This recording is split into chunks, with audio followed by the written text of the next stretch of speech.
Guys, what's going on? Hope you guys are well. Hope you guys are staying safe. So guys, we've had some horrible news here in the UK. I'm not sure you guys will be aware of this, especially some of my American subscribers. Really sad news. Chris Eubank's younger brother, Sebastian Eubank, unfortunately has passed away, and you know, that was confirmed in a statement by the Eubank family. The reports are that apparently it was to do with him drowning. Really sad news. Only 29, and you know, it's just life, I guess. It can be sometimes be very cruel. You know, it's just really sad when you hear stuff like this. I actually, a couple years ago,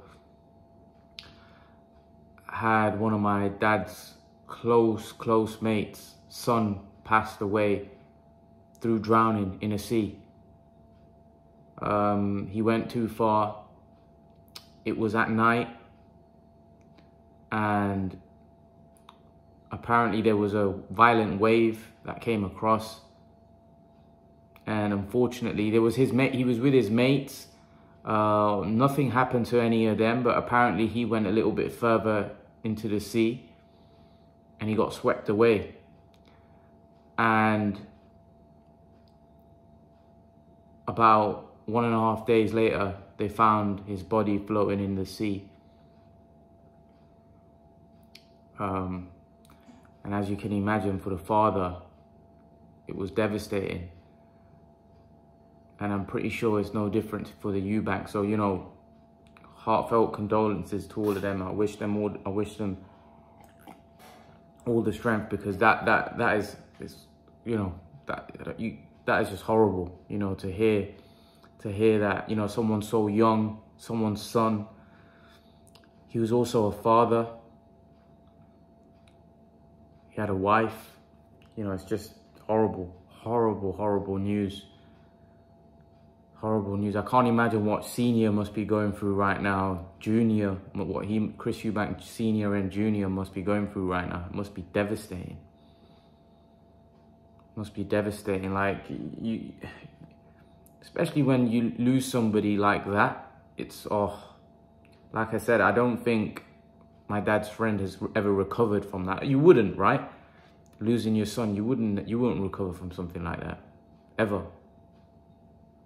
You know, he was his older son, and he also had a wife and kids, and they were young. You know, and for him to, you know, tragically pass like that, it's horrible. It's horrible.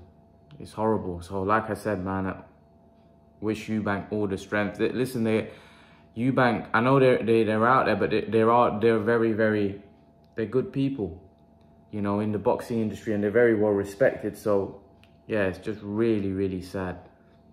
Horrible news. And what I like about the boxing community is, when something like this happens, the boxing community all send their love, their support, especially here in the UK. All the fighters, majority of them have sent their condolences. In a situation like this, you know, it doesn't matter what condolences the family get. It's horrible, man. It's horrible losing your son. You know, it's just difficult, man. It's difficult to get over something like that.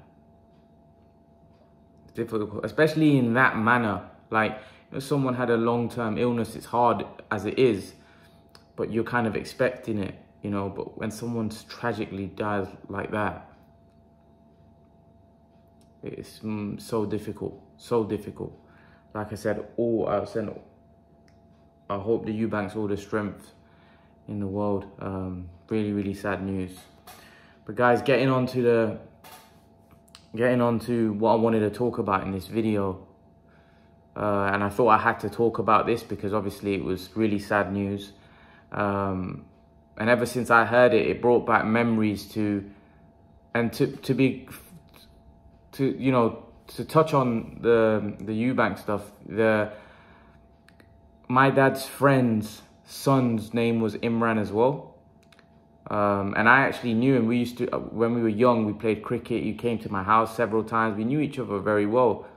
And his face, even today, I see his face. Don't get me wrong, we weren't like close, or he was like, we were mates, or, you know, nothing like that. But obviously he was my dad's friend's son. So we knew each other from a young age. You know, we played cricket together, played football. I remember him very well. And for someone to lose their life like that, you know, yeah, it's horrible, man. It's horrible. It's horrible. But yeah, moving on. Benavidez has made a bizarre statement. David Benavidez says he would be willing to go down to 160 pounds to fight Jermall Charlo. I saw this news, and he actually said this in an interview, and I couldn't believe it. I spat out my water. I was like, what? David Benavidez, the guy that struggled to make 168, the guy that's missed weight at 168 so many times, is saying that he's willing to go down to what, 160? A 6 foot, what, 4'3" Benavidez, who's massive, is willing to go down to middleweight to fight Jermall Charlo. How's he gonna make weight? Is he planning to saw off a leg or something? Like, well, how's he gonna make 160? David Benavidez. No chance. No chance whatsoever. Listen, I would love to see that fight, but there's no way that fight's going to happen any below 168. David Benavidez will be putting himself at a massive disadvantage. He can, 100% that guy can't make 160. I don't even know. I don't even know how he's come out with that. Eddie Hearn's rubbished that as well. Eddie Hearn basically said there's no way David Benavidez is going to make 160. Is he planning to cut off both his legs?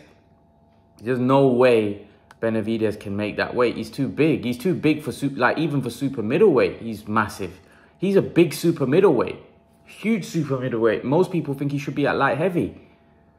So how's he going to make middleweight? I can't see him making middleweight. You know, and let's be honest, some people say that, you know, it was his lifestyle that made, you know, he can make 168, but it was his lifestyle that stopped, you know, made him miss weight and stuff. I just think he's a big 168 pounder. There's no way he can make one. I don't care how disciplined his lifestyle is. He can't make 160. That guy's a big guy. There's no way he can make 160, in my opinion, and be able to fight at that weight. You know, that's not healthy. I just don't think he'll be able to perform at that kind of weight. There's no way he can make that weight healthy and then perform in the ring against Charlo. No way. The only way that fight makes sense is for Charlo to come up. But I don't know whether Benavidez is making these statements because Benavidez is frustrated because he can't get the fights. Because that statement seems absurd to me. There's no way David Benavidez can make 160. I just don't see it. David Benavidez is a very good fighter. And like I said, he's not been tested. He's not really been tested in a proper, like a top fight against a top fighter. Charlo would be that. Charlo would be his toughest test to date. And you could probably say Charlo's toughest test would be David Benavidez. But Charlo, for me, is more proven than someone like David Benavidez. David Benavidez isn't... His level of competition hasn't been anywhere near even Charlo's level. You know, Charlo fought, I believe he fought Austin Trout. You know, he's fought some good names, Derevyanchenko. He's fought some good names, Charlo. But, you know, in terms of David Benavidez, I don't really think he's got any notable names, you know, that stand out really. You know, even Plant, for example, you know, he hasn't got many notable names, but he's got Utsakatsi, which is a very good win. Benavidez, what's his best win? Darrell? Like, I don't know. I don't know what David Benavidez's best win. You know, he fought Julian Love, but he looked massive compared to Julian Love. And, yeah, I don't really see who David Benavidez is really beat. So I know there's a lot of hype around David Benavidez, but I kind of find it funny that Charlo and people talk about Charlo and Andre's resume, but when everyone's hyping David Benavidez up, who's he for? His resume is even worse than those guys, really. So I feel we need to be consistent when we're criticizing, you know, these fighters, because if you're bigging up David Benavidez, surely you have to have the same criticism for him that you do for Charlo and Andre, because he's not fought anybody. Really, if we think about it, who's David Benavidez for?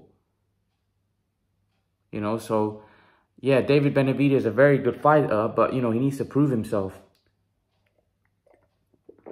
That's why I wouldn't give him a good chance against Canelo, because again, it will be the same situation as the Billy Joe, the Plant kind of situation. I don't think those guys have had enough experience against good top fighters to be able to go in with an elite fighter like Canelo and beat him. You need to have experience at the top level. Billy Joe didn't have it, Plant doesn't have it, and neither does David Benavidez. I just don't think, unless you're a really, really special fighter, and when I mean special fighter, I mean like Sugar Ray Leonard type, Muhammad Ali type, you're going to be able to, you know, bridge the gap and go in there with someone like Canelo and beat him. I just don't see it. I don't see it. And I like David Benavidez, but you can't bridge that gap.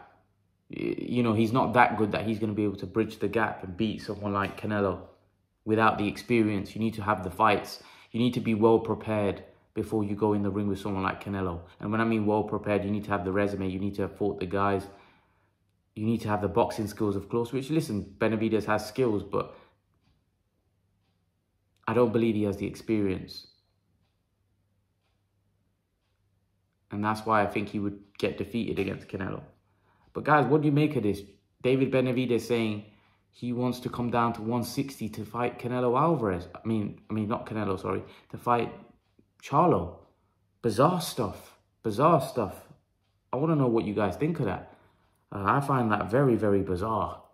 Very, very bizarre. What do you guys make of that? Leave your thoughts in the comment section below. Let me know what you think. And guys, remember to please like, share, and subscribe to my channel. I'll see you guys in the next video. Peace.